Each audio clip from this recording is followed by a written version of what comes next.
Tema 4. Las Cortes Generales. Título 3. De las Cortes Generales. Capítulo 1. De las Cámaras. Artículo 66. 1. Las Cortes Generales representan al pueblo español y están formadas por el Congreso de los Diputados y el Senado. 2. Las Cortes Generales ejercen la potestad legislativa del Estado, aprueban sus presupuestos, controlan la acción del Gobierno y tienen las demás competencias que les atribuya la Constitución. 3. Las Cortes Generales son inviolables. Artículo 67. 1. Nadie podrá ser miembro de las dos cámaras simultáneamente, ni acumular el acta de una asamblea de comunidad autónoma con la de diputado al Congreso. 2. Los miembros de las Cortes Generales no estarán ligados por mandato imperativo. 3. Las reuniones de parlamentarios que se celebren sin convocatoria reglamentaria no vincularán a las cámaras, y no podrán ejercer sus funciones ni ostentar sus privilegios. Artículo 68. 1. El Congreso se compone de un mínimo de 300 y un máximo de 400 diputados, elegidos por sufragio universal, libre, igual, directo y secreto, en los términos que establezca la ley. 2. La circunscripción electoral es la provincia. Las poblaciones de Ceuta y Melilla estarán representadas cada una de ellas por un diputado. La ley distribuirá el número total de diputados, asignando una representación mínima inicial a cada circunscripción y distribuyendo los demás en proporción a la población. 3. La elección se verificará en cada circunscripción atendiendo a criterios de representación proporcional. 4. El Congreso es elegido por 4 años. El mandato de los diputados termina 4 años después de su elección o el día de la disolución de la Cámara. 5. Son electores y elegibles todos los españoles que estén en pleno uso de sus derechos políticos. La ley reconocerá y el Estado facilitará el ejercicio del derecho de sufragio a los españoles que se encuentren fuera del territorio de España. 6. Las elecciones tendrán lugar entre los 30 días y 60 días desde la terminación del mandato. El Congreso electo deberá ser convocado dentro de los 25 días siguientes a la celebración de las elecciones. Artículo 69. 1. El Senado es la Cámara de Representación Territorial. 2. En cada provincia se elegirán 4 senadores por sufragio universal, libre, igual, directo y secreto por los votantes de cada una de ellas, en los términos que señale una ley orgánica. 3.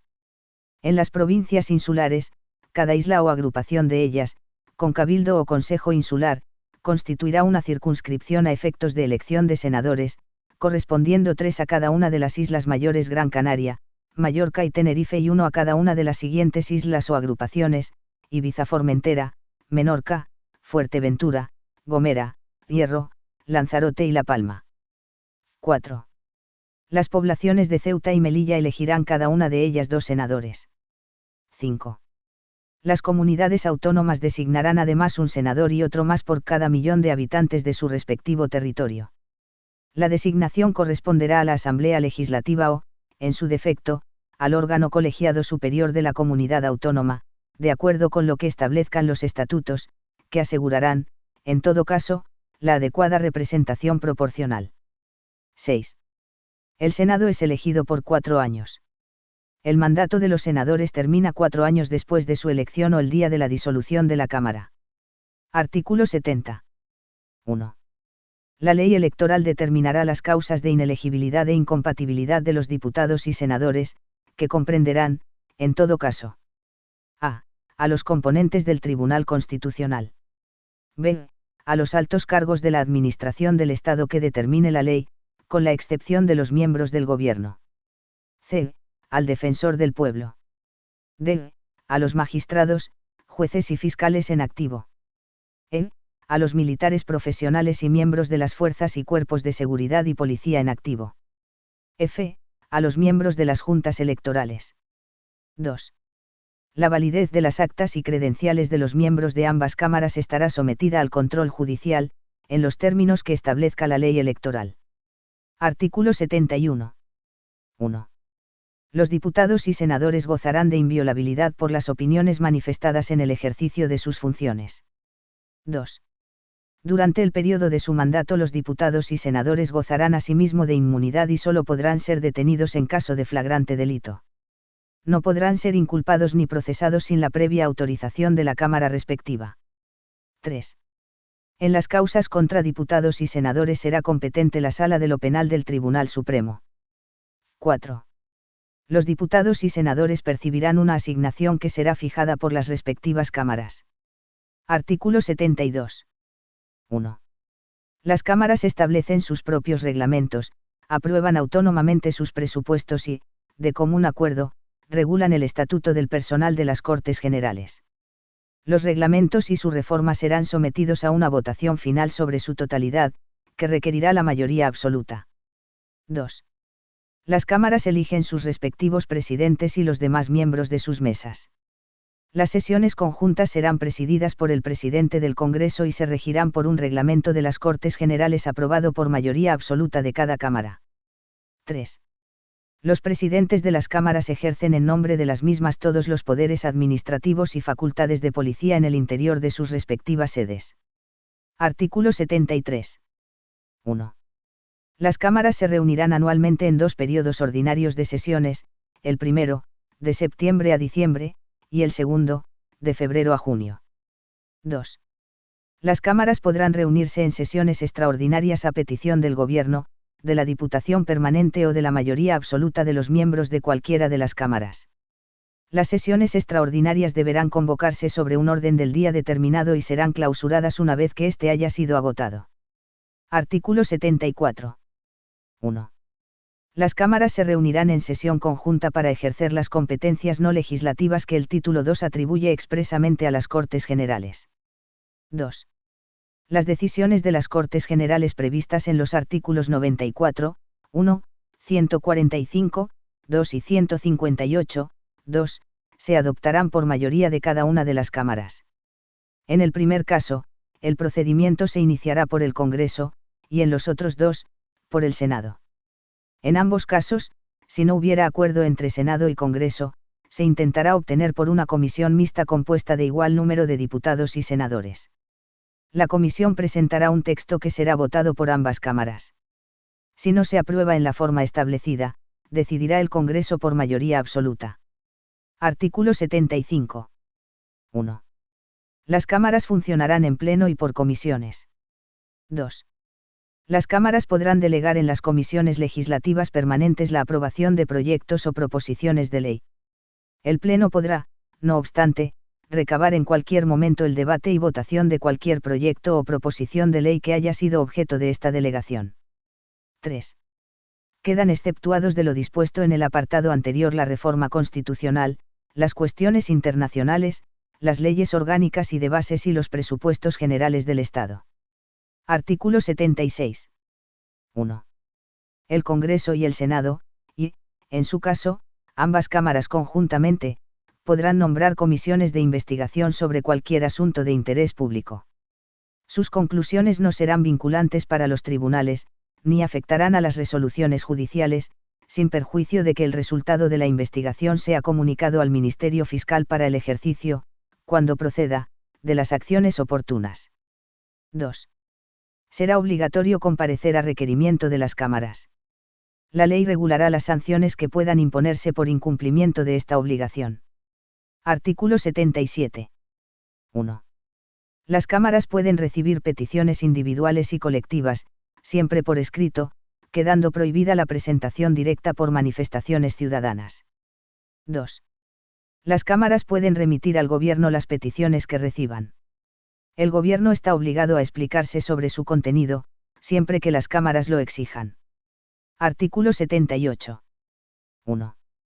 En cada cámara habrá una diputación permanente compuesta por un mínimo de 21 miembros, que representarán a los grupos parlamentarios, en proporción a su importancia numérica. 2. Las diputaciones permanentes estarán presididas por el presidente de la Cámara respectiva y tendrán como funciones la prevista en el artículo 73, la de asumir las facultades que correspondan a las cámaras, de acuerdo con los artículos 86 y 116, en caso de que éstas hubieren sido disueltas o hubiere expirado su mandato, y la de velar por los poderes de las cámaras cuando éstas no estén reunidas. 3. Expirado el mandato o en caso de disolución, las diputaciones permanentes seguirán ejerciendo sus funciones hasta la constitución de las nuevas Cortes Generales. 4. Reunida la Cámara correspondiente, la Diputación Permanente dará cuenta de los asuntos tratados y de sus decisiones. Artículo 79. 1. Para adoptar acuerdos, las cámaras deben estar reunidas reglamentariamente y con asistencia de la mayoría de sus miembros. 2. Dichos acuerdos, para ser válidos, deberán ser aprobados por la mayoría de los miembros presentes, sin perjuicio de las mayorías especiales que establezcan la Constitución o las leyes orgánicas y las que para elección de personas establezcan los reglamentos de las cámaras. 3. El voto de senadores y diputados es personal e indelegable. Artículo 80. Las sesiones plenarias de las cámaras serán públicas, salvo acuerdo en contrario de cada cámara, adoptado por mayoría absoluta o con arreglo al reglamento. Capítulo 2. De la elaboración de las leyes. Artículo 81. 1. Son leyes orgánicas las relativas al desarrollo de los derechos fundamentales y de las libertades públicas, las que aprueben los estatutos de autonomía y el régimen electoral general y las demás previstas en la Constitución. 2. La aprobación, modificación o derogación de las leyes orgánicas exigirá mayoría absoluta del Congreso, en una votación final sobre el conjunto del proyecto. Artículo 82. 1. Las Cortes Generales podrán delegar en el Gobierno la potestad de dictar normas con rango de ley sobre materias determinadas no incluidas en el artículo anterior. 2. La delegación legislativa deberá otorgarse mediante una ley de bases cuando su objeto sea la formación de textos articulados o por una ley ordinaria cuando se trate de refundir varios textos legales en uno solo. 3. La delegación legislativa habrá de otorgarse al Gobierno de forma expresa para materia concreta y con fijación del plazo para su ejercicio. La delegación se agota por el uso que de ella haga el Gobierno mediante la publicación de la norma correspondiente. No podrá entenderse concedida de modo implícito o por tiempo indeterminado. Tampoco podrá permitir la subdelegación a autoridades distintas del propio Gobierno. 4. Las leyes de bases delimitarán con precisión el objeto y alcance de la delegación legislativa y los principios y criterios que han de seguirse en su ejercicio. 5. La autorización para refundir textos legales determinará el ámbito normativo a que se refiere el contenido de la delegación, especificando si se circunscribe a la mera formulación de un texto único o si se incluye la de regularizar, aclarar y armonizar los textos legales que han de ser refundidos. 6. Sin perjuicio de la competencia propia de los tribunales, las leyes de delegación podrán establecer en cada caso fórmulas adicionales de control. Artículo 83. Las leyes de bases no podrán en ningún caso a. Autorizar la modificación de la propia ley de bases. b. Facultar para dictar normas con carácter retroactivo. Artículo 84. Cuando una proposición de ley o una enmienda fuere contraria a una delegación legislativa en vigor, el Gobierno está facultado para oponerse a su tramitación. En tal supuesto, podrá presentarse una proposición de ley para la derogación total o parcial de la ley de delegación. Artículo 85. Las disposiciones del Gobierno que contengan legislación delegada recibirán el título de decretos legislativos. Artículo 86. 1. En caso de extraordinaria y urgente necesidad, el Gobierno podrá dictar disposiciones legislativas provisionales que tomarán la forma de decretos leyes y que no podrán afectar al ordenamiento de las instituciones básicas del Estado, a los derechos, deberes y libertades de los ciudadanos regulados en el título I, al régimen de las comunidades autónomas ni al derecho electoral general. 2. Los decretos leyes deberán ser inmediatamente sometidos a debate y votación de totalidad al Congreso de los Diputados, convocado al efecto si no estuviere reunido, en el plazo de los 30 días siguientes a su promulgación. El Congreso habrá de pronunciarse expresamente dentro de dicho plazo sobre su convalidación o derogación, para lo cual el reglamento establecerá un procedimiento especial y sumario. 3. Durante el plazo establecido en el apartado anterior, las Cortes podrán tramitarlos como proyectos de ley por el procedimiento de urgencia. Artículo 87. 1. La iniciativa legislativa corresponde al Gobierno, al Congreso y al Senado, de acuerdo con la Constitución y los reglamentos de las cámaras. 2. Las asambleas de las comunidades autónomas podrán solicitar del Gobierno la adopción de un proyecto de ley o remitir a la mesa del Congreso una proposición de ley, delegando ante dicha Cámara un máximo de 3 miembros de la Asamblea encargados de su defensa. 3. Una ley orgánica regulará las formas de ejercicio y requisitos de la iniciativa popular para la presentación de proposiciones de ley. En todo caso se exigirán no menos de 500.000 firmas acreditadas. No procederá dicha iniciativa en materias propias de ley orgánica, tributarias o de carácter internacional, ni en lo relativo a la prerrogativa de gracia. Artículo 88. Los proyectos de ley serán aprobados en Consejo de Ministros, que los someterá al Congreso, acompañados de una exposición de motivos y de los antecedentes necesarios para pronunciarse sobre ellos. Artículo 89. 1. La tramitación de las proposiciones de ley se regulará por los reglamentos de las cámaras, sin que la prioridad debida a los proyectos de ley impida el ejercicio de la iniciativa legislativa en los términos regulados por el artículo 87. 2. Las proposiciones de ley que, de acuerdo con el artículo 87, tome en consideración el Senado, se remitirán al Congreso para su trámite en este como tal proposición. Artículo 90. 1. Aprobado un proyecto de ley ordinaria u orgánica por el Congreso de los Diputados, su presidente dará inmediata cuenta del mismo al presidente del Senado, el cual lo someterá a la deliberación de éste. 2. El Senado en el plazo de 2 meses, a partir del día de la recepción del texto, puede, mediante mensaje motivado, oponer su veto o introducir enmiendas al mismo. El veto deberá ser aprobado por mayoría absoluta. El proyecto no podrá ser sometido al Rey para sanción sin que el Congreso ratifique por mayoría absoluta, en caso de veto, el texto inicial, o por mayoría simple, una vez transcurridos 2 meses desde la interposición del mismo, o se pronuncie sobre las enmiendas, aceptándolas o no por mayoría simple. 3.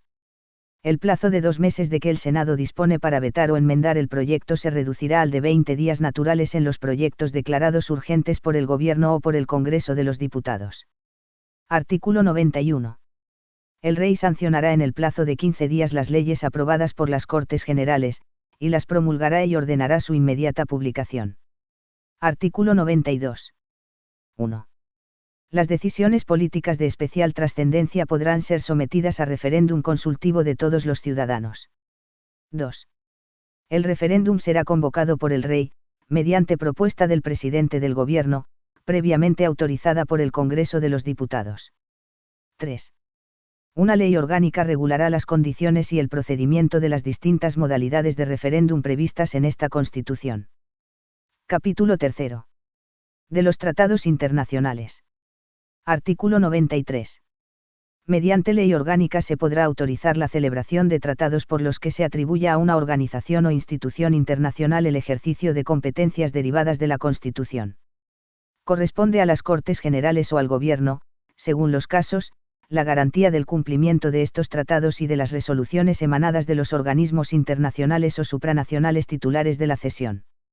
Artículo 94. 1. La prestación del consentimiento del Estado para obligarse por medio de tratados o convenios requerirá la previa autorización de las Cortes Generales, en los siguientes casos. A. Tratados de carácter político. B. Tratados o convenios de carácter militar. C. Tratados o convenios que afecten a la integridad territorial del Estado o a los derechos y deberes fundamentales establecidos en el título 1. D. Tratados o convenios que impliquen obligaciones financieras para la hacienda pública. E. Tratados o convenios que supongan modificación o derogación de alguna ley o exijan medidas legislativas para su ejecución. 2. El Congreso y el Senado serán inmediatamente informados de la conclusión de los restantes tratados o convenios. Artículo 95. 1. La celebración de un tratado internacional que contenga estipulaciones contrarias a la Constitución exigirá la previa revisión constitucional. 2. El Gobierno o cualquiera de las cámaras puede requerir al Tribunal Constitucional para que declare si existe o no esa contradicción. Artículo 96. 1.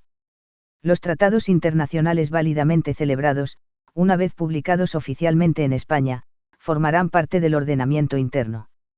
Sus disposiciones solo podrán ser derogadas, modificadas o suspendidas en la forma prevista en los propios tratados o de acuerdo con las normas generales del derecho internacional.